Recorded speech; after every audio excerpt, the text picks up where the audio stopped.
بسم اللہ الرحمن الرحیم۔ السلام علیکم ورحمۃ اللہ وبرکاتہ۔ جی ناظرین، آپ دیکھ رہے ہیں منیر ٹی وی اور میں ہوں ملک منیر حسین۔ ایس ڈی او وابڈا سرکل شرک پور جناب محمد فرحان کی طرف سے بجلی چوروں پر ایف آئی آر کا اندراج کروایا گیا ہے، اور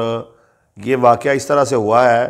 کہ 19 چک میں محمد سلیم نامی شخص جو ہے وہ 4 ماہ سے بل کی ادائیگی بھی نہیں کر رہا تھا۔ تو اب جب جو ہے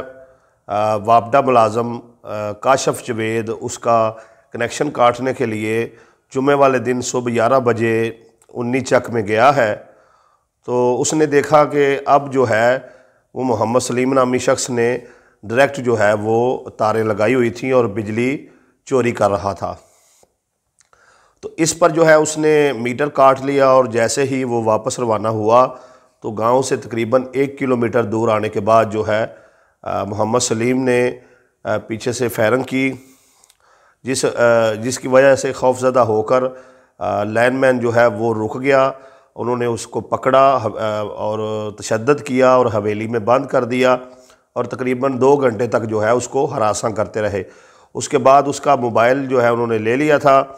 اور اسے میٹر واپس لگوایا، اور اس کے بعد گالی گلوچ کی، دھمکیاں دیں، اور کہا کہ اگر تم دوبارہ جو ہے اس جگہ پر آئے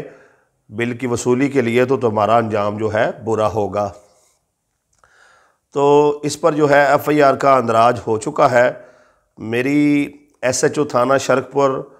جناب لطیف گجر سے اپیل ہے کہ سر برائے مہربانی جو ہے سرکاری ملازم کے ساتھ ہونے والی اس ظلم و زیادتی کا نوٹس لیں،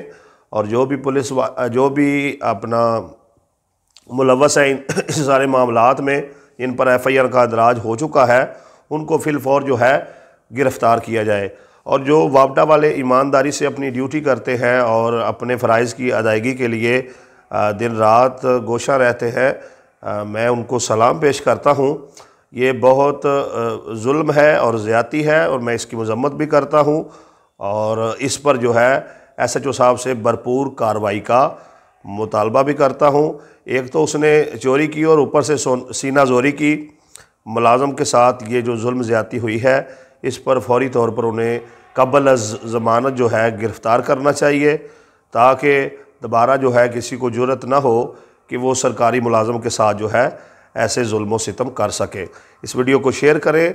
اور بجلی چوروں کے خلاف آواز اٹھائیں، اور جو بھی وابڈا ملازمین ابھی تک جو ہے بجلی چوروں کے خلاف کام کرتے ہیں، ہم ان کے شانہ بشانہ ہیں۔ اللہ تبارک و تعالیٰ انہیں استقامت دے، کامیابی دے اور ہمت دے،